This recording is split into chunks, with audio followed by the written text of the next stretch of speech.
মানুষকে পুড়িয়ে মারল।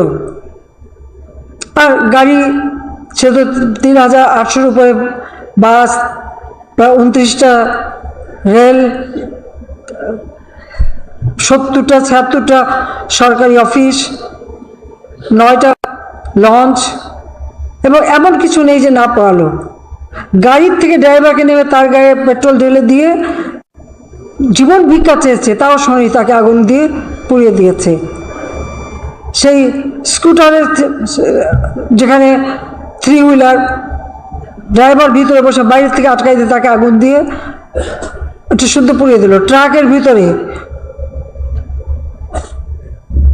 বাবা গেছে বাইরে, ছেলে ভিতরে, অথবা হেল্পার এসে দেখে আগুনে কঙ্কাল, বাবা নিজের চোখের সামনে দেখছে তার ছেলে পুড়ে মারা যাচ্ছে, কিচ্ছু করতে পারছে না।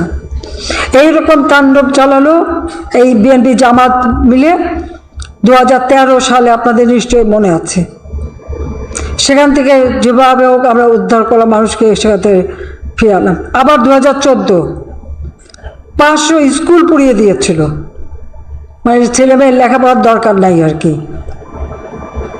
কোর্টে হামলা করলো, জজের উপরে বোমা হামলা, আইনজীবীর উপরে বোমা হামলা, আইনজীবী পর্যন্ত মারা গেল। 2015-তে একই অগ্নি সন্ত্রাস, রাস্তা কেটে দিল, হাজার হাজার গাছ কাটলো। এই 13 থেকে 15 আর এই ধরনের 3,225 জন মানুষই মারা গেল। এরা জীবন্ত মানুষকে পুড়িয়ে পুড়িয়ে মেরেছিল। আর এবার মানুষকে হয় গুলি নয়, এবং কিছু কিছু ঘটনা এমন ঘটেছে, এগুলি আস্তে আস্তে, আমি এই জন্য আন্তর্জাতিকভাবে আমি বলেছি যে আমি এখানে কারোর দাবির অপেক্ষা রাখিনি। তার আগে আমি একজন মানে জুডিশিয়াল এনকোয়ারি কমিটি করে দিই। এখন ঘটনা যখন তখন মাত্র 6 জন মারা গিয়েছিল, এখন আরও বেশি ঘটনা ঘটেছে। আমরা এখন 3 সদস্য বিশিষ্ট এই জুডিশিয়াল কমিটি গঠন করে তাদের কর্মপরিধি আরও দিয়ে আমি চাই প্রত্যেকটা জিনিসের তদন্ত হোক, কারা এর পিছনে কীভাবে কী ঘটনা ঘটেছে।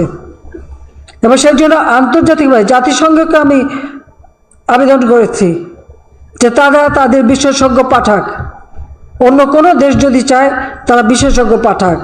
কারণ আমি চাই এই ঘটনাগুলির সুষ্ঠু তদন্ত, সে যেই দায়ী থাক তার বিরুদ্ধে ব্যবস্থা নিতে হবে, তার বিরুদ্ধে ব্যবস্থা নিতে হবে।